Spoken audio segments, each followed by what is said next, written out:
नमस्कार, प्रणाम। मैं आपका अपना विशु राय हाजिर हूँ विशु वारदात तक के एक और नए एपिसोड के साथ, एक ऐसी सच्ची घटना के साथ जो वाकई में रोंगटे खड़ी कर देने वाली है, दिल दहला देने वाली है। बेहद ही हैरान कर देने वाली यह घटना गुजरात के राजधानी गांधीनगर की है। गांधीनगर में एक जगह लगती है पाथापुरा। पाथापुरा में एक गौशाला है स्वामीनारायण। स्वामीनारायण गौशाला बेहद ही चर्चित गौशाला है।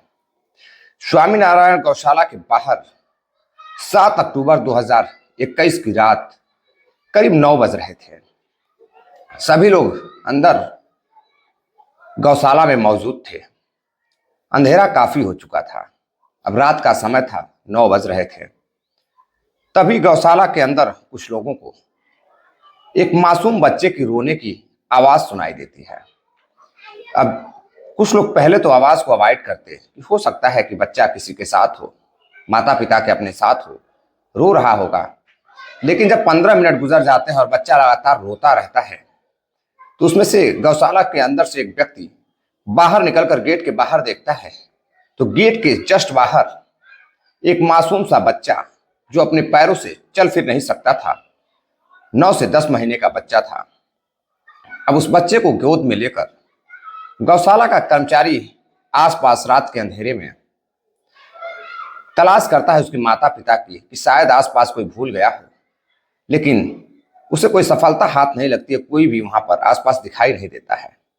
अब वह गौशाला के अंदर बच्चे को लेकर जाता है और जाकर लोगों को बताता है कि यह बच्चा बाहर गेट के बाहर पड़ा हुआ था, इसका क्या किया जाए। इसके माता पिता भी नहीं हैं। जैसे आसपास लोग भी यह बात सुनते, लोग इकट्ठा होने लगते हैं। बच्चे को देखकर लोग तरह तरह की बातें करते हैं कि कैसे माँ बाप थे, एक मासूम से बच्चे को छोड़कर चले गए हैं, बच्चे की कोई फिक्र नहीं है। लोग तरह तरह की जैसी बातें करते हैं वैसे ही लोग बातें कर रहे थे। अब गौशाला के कर्मचारी गांधीनगर पुलिस को फोन करते हैं। मौके पर पुलिस पहुंचती है और बच्चे को देखती है तो पास में ही वहां की पार्षद रहती हैं, उनको फोन किया जाता है। दीप्ति जी रहती हैं पार्षद, उनको फोन किया जाता है और दीप्ति जी को बुलाया जाता है। दीप्ति जी आती हैं तो पुलिस बच्चे को उनके हवाले करती है देख रेख के लिए। पार्षद जी नई नवेली रहती हैं, वो कहती हैं ठीक है, मैं बच्चे की पूरी सेवा करूंगी, आप लोग जल्द से जल्द पता करें कि आखिर बच्चा किसका है। अब पुलिस रात में चारों तरफ छानबीन करती है, गश्त करती है, लेकिन कहीं किसी बच्चे की कोई खबर नहीं मिलती है, ना ही किसी का बच्चा गायब हुआ था। अब अगले दिन 8 अक्टूबर को पुलिस सुबह 10 बजे पहुंचती है दीप्ति जी के पास, पार्षद के पास, और वहां से बच्चे को लेकर मेडिकल चेकअप के लिए जाती है। बच्चे का मेडिकल चेकअप होता है, पता चलता है बच्चा बिल्कुल स्वस्थ है। अब बच्चे को पुलिस पार्षद जी के ही पास देख रेख के लिए छोड़ती है। अब पुलिस जांच पड़ताल के लिए जब आसपास पूरी जगह जब मार्केट खुल जाती है, सबसे पूछताछ करती है, तो कुछ पता नहीं चलता है। अब पुलिस सोचती है कि आखिर क्या किया जाए।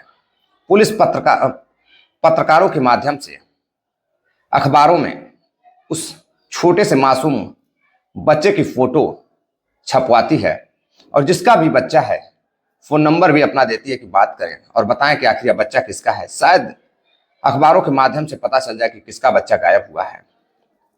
अब पुलिस इंतजार करती है, लेकिन अगले दिन तक कोई फोन नहीं आता है। इसी बीच पुलिस के जो एसएसपी रहते हैं उनके पास तक जब बात पहुंच जाती है, तो अब वो इस बच्चे की माता पिता की जांच पड़ताल के लिए आखिर यह बच्चा किसका है 50 पुलिसकर्मियों की एक टीम 7 टीमें तैयार करते हैं। 7 टीमें तैयार करके छानबीन के लिए लगा देते हैं। उसमें कई एसआई भी रहते हैं और कई छोटे अधिकारी भी रहते हैं। सबसे पहले पुलिस पहुंचती है गौशाला। गौशाला पहुंचने के बाद गौशाला के बाहर लगे कैमरे में जब पुलिस सीसीटीवी फुटेज में देखती है, तो उसमें दिखाई देता है कि एक व्यक्ति रात 9:10 पर वहां से जाता हुआ दिखाई दे रहा है और किसी बच्चे के साथ आता हुआ भी दिखाई दे रहा था। अब पुलिस उस सीसीटीवी फुटेज की मदद से ये तो पता लगा लेती है कि आखिर कोई व्यक्ति बच्चा लेकर आया और रखकर चला गया, यानी कि यह किसी की साजिश है। अब पुलिस आगे जिस रास्ते पर, गौशाला के आगे जितने भी रास्ते थे, सारे रास्तों पर जितने भी सीसीटीवी फुटेज लगे थे, सारे सीसीटीवी फुटेज की फोटोकॉपी निकालती है, फुटेज चेक करती है, वीडियो निकालती है। वीडियो में दिखाई देता है कि आगे एक व्यक्ति सेंट्रो कार में बच्चा रखने के बाद वह सेंट्रो कार में सवार होता है और वह आगे की तरफ निकल जाता है। अब पुलिस उस सेंट्रो कार का नंबर पता करती है। नंबर से जो है मालिक का पता करती है तो पता चलता है कि सेंट्रो कार का जो मालिक रहता है वह गांधीनगर का रहने वाला रहता है। अब पुलिस उस गांधीनगर के एड्रेस पे जब पहुंचती है तो वहां ताला बंद रहता है। अब लोग पड़ोसी पुलिस जो है पड़ोसियों से जब पूछताछ करती है तो पड़ोसी बताते हैं कि बहुत पहले ये लोग यहाँ रहते थे और यह जिसका मकान है उसका नाम है सचिन दीक्षित। सचिन दीक्षित के माता पिता और वह साथ रहते थे। अब वह अहमदाबाद में रहते हैं। अब अहमदाबाद का पता पुलिस पड़ोसियों से पूछकर अहमदाबाद पहुंचती है। जब अहमदाबाद पहुंचती है तो पता चलता है कि वह लोग कई दिनों से यहाँ नहीं है, वह कहीं बाहर गए हुए हैं। और अब पुलिस किसी तरह से सचिन का नंबर ढूंढती है। सचिन का नंबर ढूंढने के बाद पुलिस जब सचिन को फोन करती है और फोन कर बताती है कि हमें एक बच्चा मिला है, क्या यह बच्चा आपका है?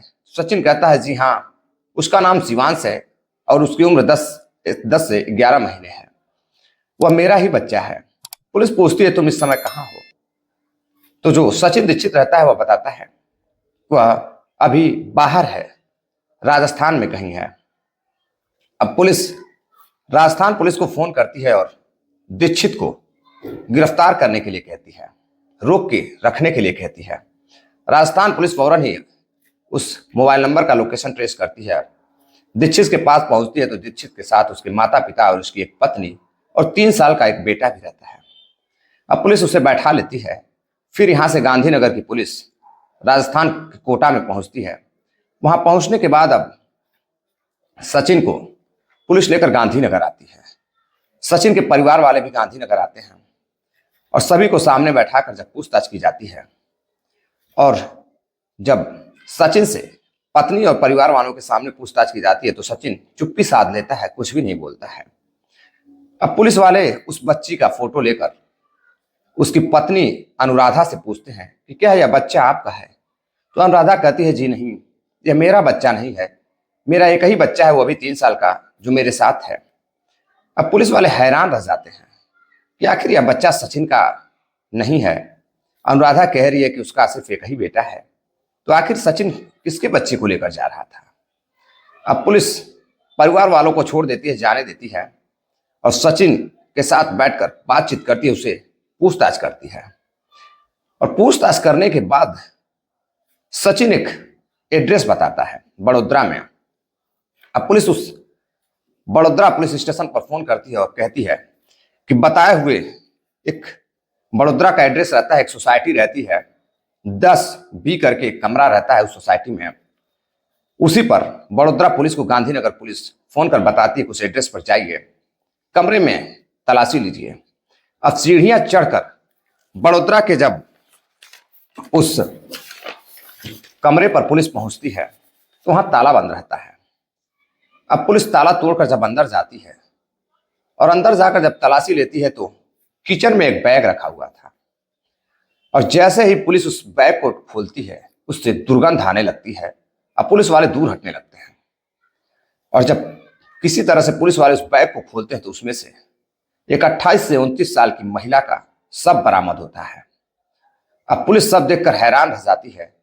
उस शव को पुलिस अपने अंदर लेकर अब सीधे गांधीनगर पुलिस को सौंप दिया जाता है। गांधीनगर पुलिस उस शव का पोस्टमार्टम कराती है और सचिन से पूछताछ करती है। और जब सचिन से पूछताछ करती है तो सचिन एक ऐसी हकीकत बताता है जो बेहद ही शर्मसार कर देने वाला रहता है, रोंगटे खड़ी कर देने वाला रहता है। सचिन बताता है कि 3 साल पहले उसकी शादी उसके माँ बाप अनुराधा से कर दिए थे और अनुराधा का उसका एक बेटा भी है। 4 साल पहले करीब उसकी शादी से ठीक 1 साल पहले वह गांधीनगर की एक कंपनी में मैनेजर के पद पर नियुक्त रहता है। वह वहां काम किया करता था। धीरे धीरे अब वह काम के मद्देनजर जो है वह अपने शोरूम के काम से अहमदाबाद भी जाता रहता था। इसी बीच अहमदाबाद में के एक शोरूम में काम करने वाली एक लड़की रहती है, हिना दीक्षित। यह घटना है करीब 2018 की। 2018 के शोरूम में जब वह जाता है तो उसकी मुलाकात होती है हिना पेथाड़ी से। हिना पेथाड़ी एक बेहद ही सुंदर लड़की रहती है और बेहद पढ़ी लिखी रहती है। वह भी उस शोरूम में काम किया करती थी। दरअसल हिना पेथाड़ी के जो पिता रहते हैं और उनकी जो माताजी रहती हैं, उनकी माताजी की बहुत पहले डेथ हो चुकी थी। अब उसके पिताजी हिना पेथाड़ी की दूसरी शादी कर लेते हैं। जब दूसरी शादी कर लेते हैं तो जो उनकी माँ आती हैं वह अपनी बड़ी बेटी यानी कि हिना पेथाड़ी को, जो सौतेली माँ रहती हैं, वह बड़ा टार्चर किया करती थी, बहुत दुख देती थी अपनी बेटी को। इसलिए वो अपने मौसी और मामा के साथ अहमदाबाद में रहने लगती है। मूल रूप से हिना पेथाड़ी जो है जूनागढ़ की रहने वाली थी। अब वह जूनागढ़ से अहमदाबाद अपने मामा मौसी के पास रहने लगती है और वहीं पर वह शोरूम में काम करने लगती है। अब इसी बीच सचिन दीक्षित की और हिना पेथाड़ी की दोनों की दोस्ती होती है, मुलाकात होती है। अब जब मुलाकात होती है तो मुलाकात धीरे धीरे दोनों की प्यार में बदल जाती है और जैसे ही दोनों की मुलाकात प्यार में बदलती है, अब दोनों एक दूसरे के साथ शारीरिक संबंध बनाने लगते हैं। कुछ दिन और गुजरता है। गांधीनगर से अब जो सचिन दीक्षित रहता है वह अभी अहमदाबाद आ जाता है। अहमदाबाद में एक फ्लैट लेते हैं और वहां कुछ दिनों तक वह साथ में काम करते हैं। साथ में काम करने के बाद अब शादी भी हो जाती है। शादी होने के बाद अब सचिन दीक्षित का एक बेटा भी हो जाता है अनुराधा के साथ, जो उसकी पत्नी, पहली पत्नी अनुराधा रहती है। अब कुछ दिनों बाद वह अहमदाबाद से बड़ोदरा में शिफ्ट हो जाता है। बड़ोदरा के एक सोसाइटी के 10 B कमरे पर अब वहीं वह अपनी प्रेमिका के साथ रहने लगता है। हफ्ते में 5 दिन वह अपनी प्रेमिका के साथ रहता और 2 दिन अपने माता पिता और अपने पत्नी और बच्चे के साथ रहता। कुछ दिन गुजरते हैं। अब कई बार वह कई कई दिनों के लिए, हफ्ते भर के लिए अपने घर अहमदाबाद चला जाता था। अब पत्नी के साथ, अपने माता पिता के साथ वह समय व्यतीत करता। बच्चा भी था, उसके साथ भी वह खेलता रहता। अब जो प्रेमिका रहती है वह शादी का दबाव बनाने लगती है। दरअसल जो उसकी प्रेमिका रहती है वह अब प्रेग्नेंट हो चुकी थी। जब प्रेग्नेंट हो जाती है तो वह कहती है कि मैं तुम्हारे बच्चे की मां बनने वाली हूं। और जो दीक्षित रहता है वह पहले कहता है कि लड़का अभी नहीं चाहिए, अभी तो बहुत समय है। लेकिन प्रेमिका कहती है नहीं, मैं इस बच्चे को जन्म देना चाहती हूँ। अब वह इस बच्चे को जन्म देती है। जन्म देने के बाद धीरे धीरे बच्चा बड़े होने लगता है और प्रेमिका अब शादी की जिद करने लगती है। जब शादी की जिद करने लगती है तो जो उसका प्रेमी रहता है दीक्षित, वह कहता है कि देखो मेरा भी परिवार है, पत्नी है, हम लोग ऐसे ही रहेंगे, तुम मेरी प्रेमिका की तरह ही रहो, बहुत अच्छा रहेगा। लेकिन जो हिना रहती है वह कहती है कि नहीं, तुम अपनी पहली पत्नी को तलाक दे दो और मेरे साथ शादी कर लो और मेरे साथ ही रहो और आज के बाद तुम अपने घर नहीं जाओगे। इस पर दोनों की लड़ाई होती है, झगड़े होते हैं। फिर किसी तरह मामला शांत हो जाता है। फिर कुछ दिनों बाद अब दशहरा का समय आने वाला रहता है। 7 अक्टूबर 2021 की रात में दोनों की फिर इसी बात पर बातचीत होती है। लड़का कहता है कि मैं घर जा रहा हूं, माता पिता और पत्नी को लेकर मैं राजस्थान जाने वाला हूं। वहां से मैं अब उत्तर प्रदेश जाऊंगा मेला देखने के लिए, दशहरा देखने के लिए। पत्नी कहती है तो फिर मुझसे प्रेम क्यों किया, मैं क्या करूं, तुम्हें मेरे साथ रहना होगा। आज तो मैं किसी कीमत पर तुम्हें नहीं जाने दूंगी। आज तो मुझसे फोन करो और तलाक मांगो और उसके बाद ही मैं जाने दूंगी। इस पर दोनों की बहस होती है और बहस इस कदर होती है कि अब बात हाथापाई पर आ जाती है। लड़का गुस्सा हो जाता है और गुस्सा होकर के अपनी ही प्रेमिका, जिसके साथ उसने 2-3 सालों से रिलेशनशिप में रहा, उसी का गला दबाकर हत्या कर देता है। वहीं जैसे ही मां बेड पर गिरती है और उसकी मृत्यु हो जाती है, बच्चा भी सोया रहता है, सिवा स्वर रोने लगता है, चीखने लगता है। अब पिता किसी तरह से, जो सचिन रहता है, वह अपनी प्रेमिका की लाश को तोड़ मड़ोड़ कर एक बैग में भरता है और बैग को बंद कर किचन में रख देता है। किचन में रखने के बाद वह शिवांश को लेकर वहीं कुछ ही दूरी पर जो गौशाला रहती है गौशाला पर जाता है और देखता है कि अंधेरे में कोई दिखाई नहीं दे रहा है, तो सेंट्रो कार को कुछ दूरी पर खड़ा कर वह बच्चे को गेट पर छोड़कर फिर अपने माता पिता के पास जाता है। माता पिता को लेकर वह राजस्थान निकल जाता है। अब राजस्थान से वह उत्तर प्रदेश निकलने वाला था, मेला देखने के लिए, दशहरा देखने के लिए।